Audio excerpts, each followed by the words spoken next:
ஆவியா இருக்கிறார். அவரை தொழுது கொள்கிற நீ நானும் உண்மையோடும் ஆவியோடும் உண்மையோடும் தான் தொழுது கொள்ளணும். பவுல் அழகா சொல்றாரு, என் பார்வையில உலகம் சிலுவையில் அறையப்பட்டது, உலகத்துடைய பார்வையில நான் சிலுவையில் அறையப்பட்டேன். புரியுதா? நான் பார்க்கிறேன் உலகத்துல எவ்வளவோ அநித்தியமான காரியங்கள், சந்தோஷமான காரியங்கள், எவ்வளவோ சம்பூர்ணமான காரியங்கள் உண்டு.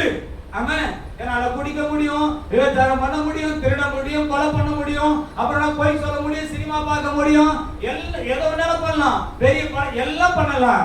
ஆனா நான் சிலுவையில் உன்னை பார்த்தா எனக்கு இதெல்லாம் செத்ததா காணப்படுகிறது. இதெல்லாம் என்னது? செத்ததா காணப்படுகிறது. அதே போல பவுல் சொல்றார், நான் பார்க்கிற உலகத்துல அநேக காரியங்கள் உண்டு. சிலர் ஆசீர்வாதமா இருக்கலாம், சிலர் ஐஸ்வர்யமா இருக்கலாம், சிலர் சந்தோஷமா இருக்கலாம், சிலர் புசிக்கலாம், சிலர் குடிக்கலாம், சிலர் வைத்து இருக்கலாம், எல்லாம் இருக்கிறது. இதெல்லாம் அனுபவிப்பதற்கு அதிகாரம் எனக்கு உண்டு.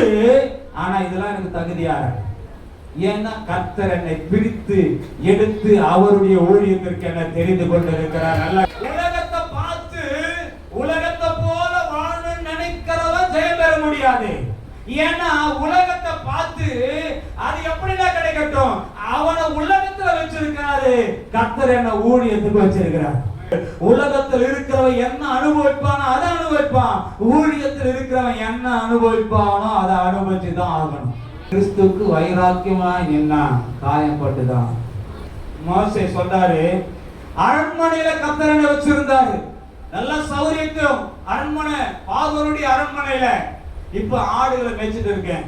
மோசே சொல்றாரு, அரண்மனையின் சந்தோஷத்தை காட்டிலும் என் ஜனங்களோடு கூட துன்பத்தை அனுபவிப்பதே நான் விரும்புகிறேன். ஆண்டவர் ஆவியா இருக்கிறாரு, அவரை ஆராதிக்கிற நீங்களும் ஆவியோடும் உண்மையோடும் ஆராதிக்கணும்.